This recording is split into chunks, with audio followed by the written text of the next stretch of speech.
Hello divas, dudes, and dolls, I'm Kira Couture. I am back home and welcome back to my off the chain, on the rise, and in the moment little review show, Very Slay, where we go over each and every main stage runway look on RuPaul's Drag Race Season 16. So I know I said that we were going to be away in a hotel room for recording this episode, but the night I was meant to record this episode, I got stuck in the rain in full drag and had to walk about half a mile with basically nothing to cover me. So when I got back to my hotel room, I looked like a drowned rat. Like, I'm not even kidding. I was in face for like 12 hours at this point and then was out in pretty heavy rain and blistering winds, and the mug didn't move an inch. So because of that, I figured we would just do a casual look today because I've done a lot of drag over this last week and I need to give my skin just a little bit of a break, just a little bit longer, but we will be in drag for this week's next batch of episodes. For this week's runway, the top 6 had to deliver looks that were just full of chains in some way, shape, or form. And when we get a theme like this that's quite broad, I get excited because the theme can just go in any direction, and we really do see that with some of these looks this week. For anyone who may be stumbling across the channel for the very first time today, if I think a look just gets the job done, but it really doesn't blow me away in any capacity, we give it an okay. If I absolutely adore it,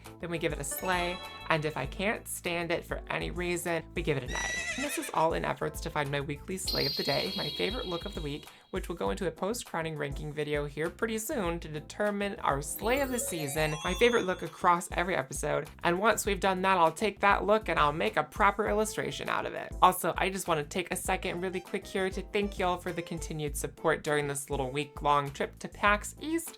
I will be having some sort of content, whether it's going to be here on YouTube as a recap with Chalora, my friend that I went and traveled around with. At this point, we haven't totally figured that out yet, but something will be coming somewhere on my social media, so be sure to stay tuned and see for yourselves what all we got up to, because girl, this week was a trip and a half. But with that said, let's get into these looks, shall we? First up on the runway, we have Morphe and Love Dion in this gold chain look, very much a reference to the Hibaro episode of Love, Death, and Robots, which I think is pretty fierce. I love that character design a lot. I definitely see the reference here. I do wish the reference had been taken just a little bit further into the look, that there would have been a little more of a nod to that with maybe some of the jewel chains to break up all of the gold tone. Just to like add some color play, add some variety to it. The one thing that I really don't like about this look is the little panty brief bodysuit that's underneath all of the chains. I do think that that kind of cheapens the whole effect of the look and really is like quite stark because it's a different gold tone than the chain work itself. But I think overall, it's a great look. Her makeup is fantastic as always. I really like the texture play in this. I like the line work. I think it moves really well on the runway. I just wish there would have been some added color accents besides her lips to just break up some of that color. For me, either way though, this is still gonna be a slay. Next we have Q in this red and black ensemble. Now the outfit I think is really cool. I actually really liked how she did with the chains themselves, like hooking them all together and the intricacies of all of that. I love the pants.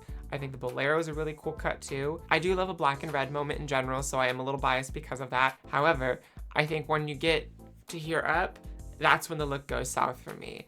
The hair would have been fine on its own if she didn't have this earmuff dog ear situation. I don't know what this is on the side of her head.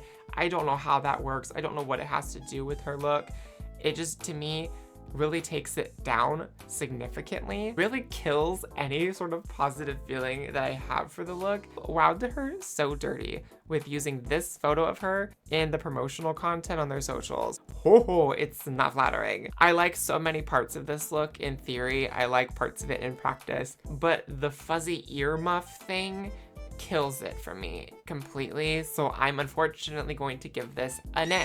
I think it's the least thought out look out of anything she's presented so far in this competition, and it's the least cohesive overall for me. Up next we have Nymphia Wind and this lovely little sky blue moment. Now the outfit itself is incredibly simple. It's basically just a corset and some sheer gloves and tights. What makes this look really successful for me, on top of the hair, because you know I love a high black pony, it's really the knotting in the chain work. The knots are really, really cool, really intricate. Just due to the lighting being so heavily on the pink side with the set, it made the chains look like they were almost a rose gold on set. I know they weren't, but that was the impression that I got while watching the episode. So I was like, oh, kind of like subtle trans flag colors. Unfortunately, that's not what it was.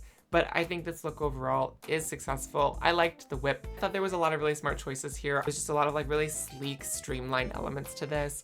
And I think it's a good look overall. Even though it's not the most impressive, nor is it the most dynamic, I'm gonna give it a slay. Next, we have Dawn. Now, I said before that I'm not really a huge fan when she does her hair like this, and that stays consistent here. I just don't think this is a flattering style with this type of look.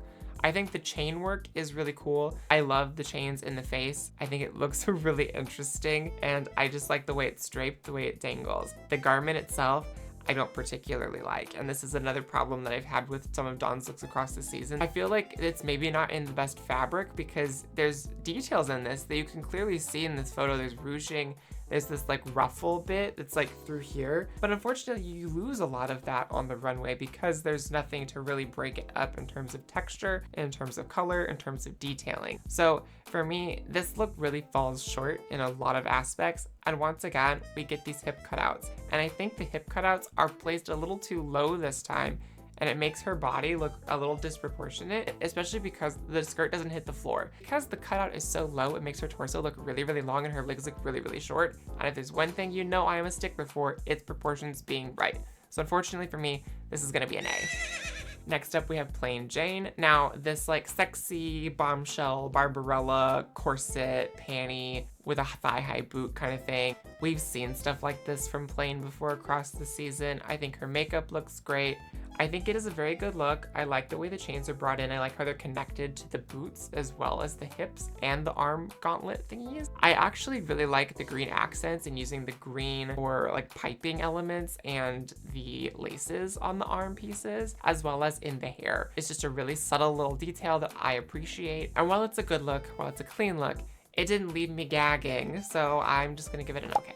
And lastly, we have Sephira Crystal. Now this look, this is what I was kind of hoping we were gonna get more of out of this theme, where someone was gonna take the idea of a chain runway and a completely high concept idea and smush them together and just run with it. This is super campy. I love the fire hydrant purse. I think I either would have done this as a gown or I would have taken the train off entirely and just done way more chain elements with this. But lining the spots on the bodysuit with chains and doing this gigantic chunky collar and this face bikini moment that's got the sculpted nose, I really enjoyed this a lot. I think doing the really big bold red lip to go with the red fire hydrant is a very nice touch. I think it's very silly, but I think it's also very clean and cohesive.